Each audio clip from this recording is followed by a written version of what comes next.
I'm John. I'm Felicia. I'm Quentin. I'm Kaylee. I'm Jeffrey. I'm Michael.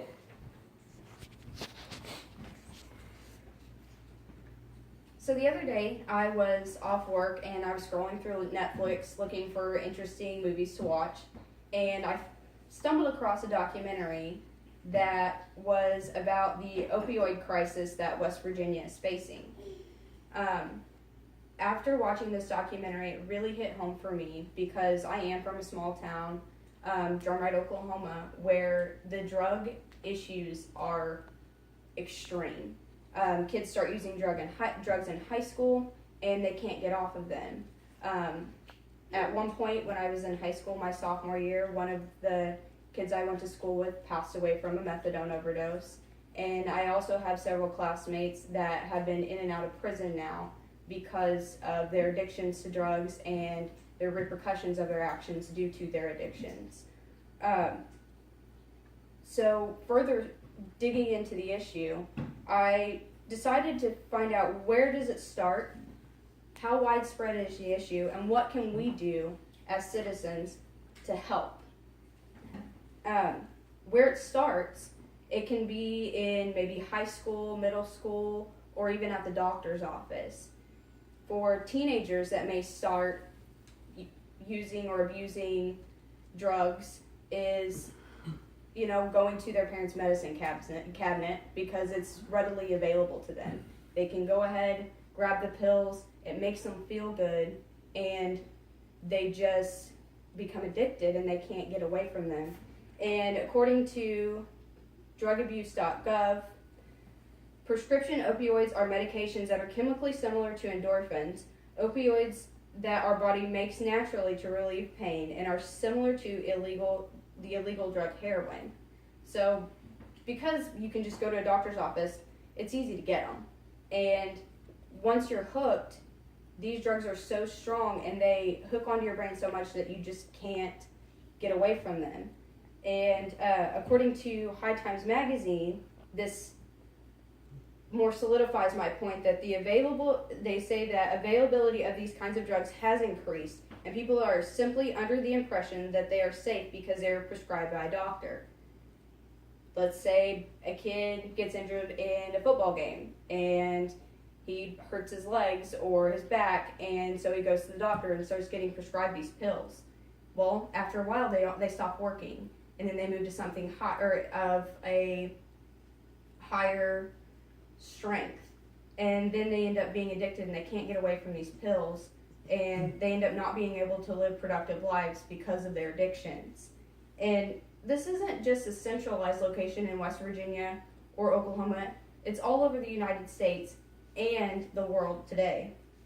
The CDC released a study that said 91 Americans die every day from opioid overdose. So that's a lot of people when you think of it. Almost 100 people a day die because they become addicted to these drugs, not just heroin. It is heroin, but it's also drugs that are produced from opioids that are like it. And since 1999, the number of overdose deaths involving opioids have quadrupled. From 2000 to 2015, more than half a million people died from drug overdoses. And 60% of these drug overdoses were from prescription medication, which were opioid-based drugs, and from heroin. And just to put this into perspective, I've chosen the top 5 states that have been affected in the United States, which were West Virginia, New Hampshire, Kentucky, Ohio, and Rhode Island. Now, you see on the blue that this is in 2010. These were all of the number of deaths per 100,000 people. In West Virginia, it started at 27 people per 100,000 people that lived in that state.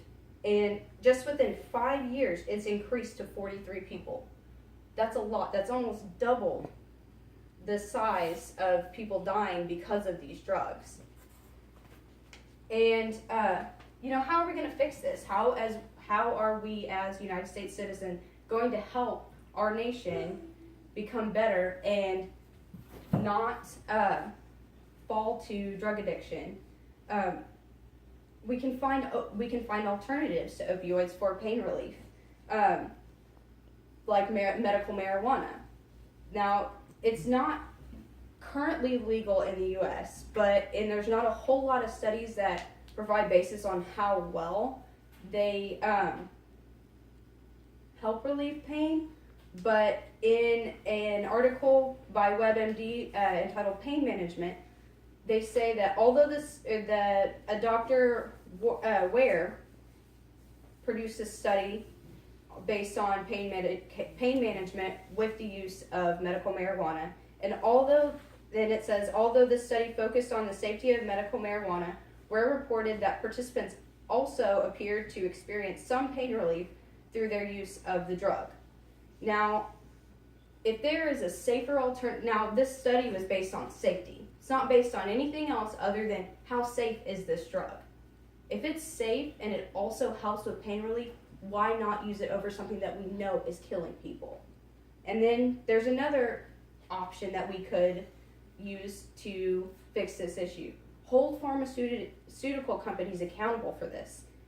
Now, in an article by CNN, entitled "Opioid Manufacturer Investigation," a Missouri Senator Claire McCaskill has launched an investigation demanding documents and records dating back the past 5 years which indicate just what the companies knew of the drug risk for abuse, as well as documents detailing marketing practices and sales presentations.